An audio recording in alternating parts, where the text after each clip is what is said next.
केंद्रीय चयन पर्षद ने विज्ञापन 1/2023 प्रकाशित किया था। उसके बाद लिखित परीक्षाएं उसके लिए और उसके बाद अब सेकंड चरण यानी कि शारीरिक दक्षता परीक्षा की तरफ हम बढ़ रहे हैं। 1,07,079 अभ्यर्थियों को चयनित किया है शारीरिक दक्षता परीक्षा के लिए। इसमें पुरुष अभ्यर्थियों की संख्या 67,518 है और महिला अभ्यर्थियों की संख्या 39,550 है और इसमें ट्रांसजेंडर्स की संख्या 11 है। इन सभी में जो 1,07,079 हैं, इनमें 485 गृह रक्षक अभ्यर्थी और 433 स्वतंत्रता सेनानी के आश्रित भी शामिल हैं।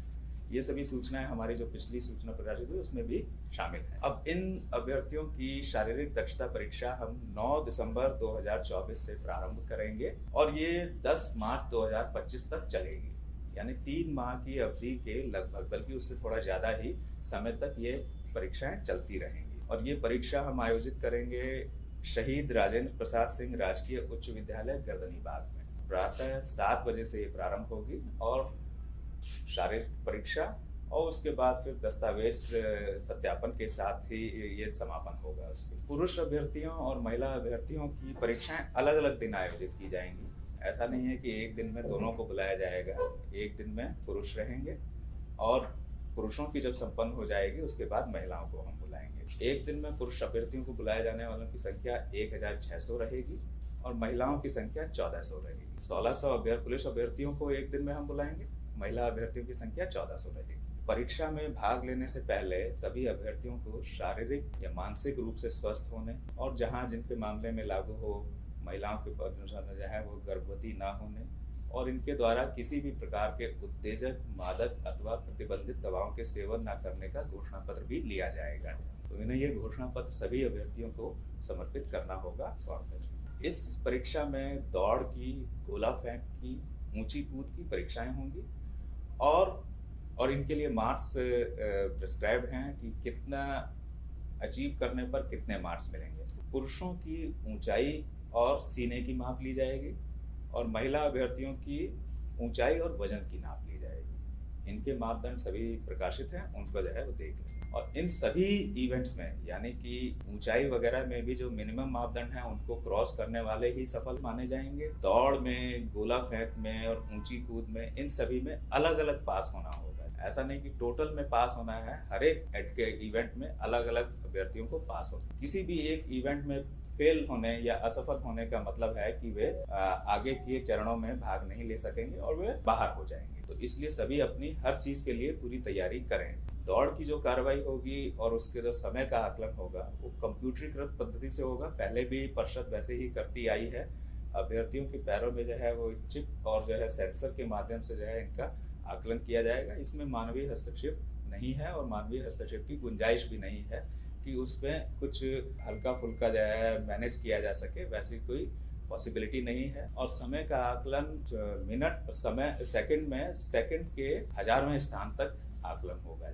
दस्तावेज सत्यापन होगा और इसमें ये भी जो है चीज है अभ्यर्थियों के लिए है कि जब वे आएंगे तो उनके प्रवेश पत्र जो एडमिट कार्ड है उसी के माध्यम से उनको प्रवेश की अनुमति होगी और फिर उसके बाद उनके बायोमेट्रिक्स लिए जाएंगे और उनका मिलान लिखित परीक्षा के समय जो बायोमेट्रिक्स फीचर्स हमने रिकॉर्ड किए, फिंगरप्रिंट्स, फोटोग्राफ, वीडियोग्राफ आदि, उनसे जो है उनका मिलान किया जाएगा। तो सभी अभ्यर्थी ये ध्यान रखें और उनके परिजन भी यह रखें कि किसी तरह के प्ररूप धारण के लिए वे प्रयास ना करें। दस्तावेज सत्यापन जो होगा वो उसके लिए हम सभी कैंडिडेट्स को उनकी कोटि के आधार पर किन दस्तावेजों के साथ आना है उसका भी हम स्पष्ट उल्लेख कर दे रहे हैं ताकि उन्हें स्पष्ट रहे कि उन्हें किन किन दस्तावेजों के मूल प्रतियों के साथ सत्यापन के लिए उपस्थित होना है।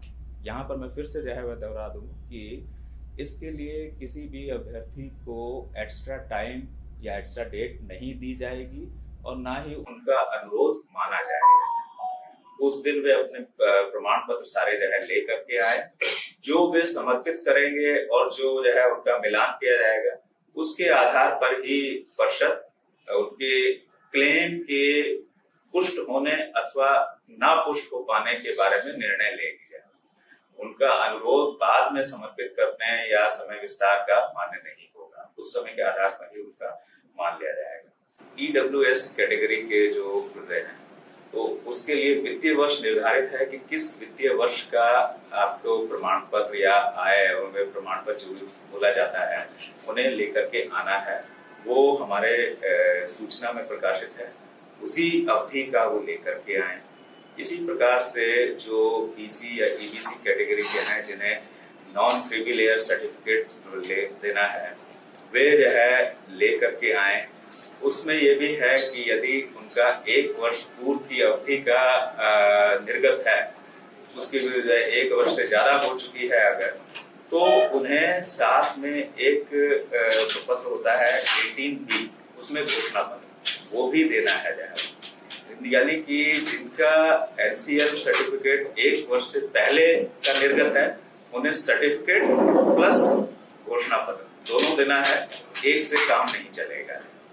जिनका 1 वर्ष की अवधि के भीतर का है उनका जो है उससे काम सिर्फ एनसीएल सर्टिफिकेट से काम उनका जो है चल जाएगा। इसी तरह की और भी कई चीजें जो है विवाहित महिलाओं के बारे में वगैरह में वो सब उसमें जो है हमने सूचनाएं विस्तार से दे दी हैं ताकि किसी प्रकार का कोई संशय ना रहे। स्वतंत्रता सेनानी के जो आश्रित हैं उनके बारे में जो है कि परिचय पत्र मात्र मान्य नहीं होगा, एक प्रमाण पत्र दिया जाता है जो क्या जिसका फॉर्मेट वगैरह सब प्रिस्क्राइब है, उसी के आधार पर वो प्रस्तुत करेंगे तभी उनका दावा माना जाएगा।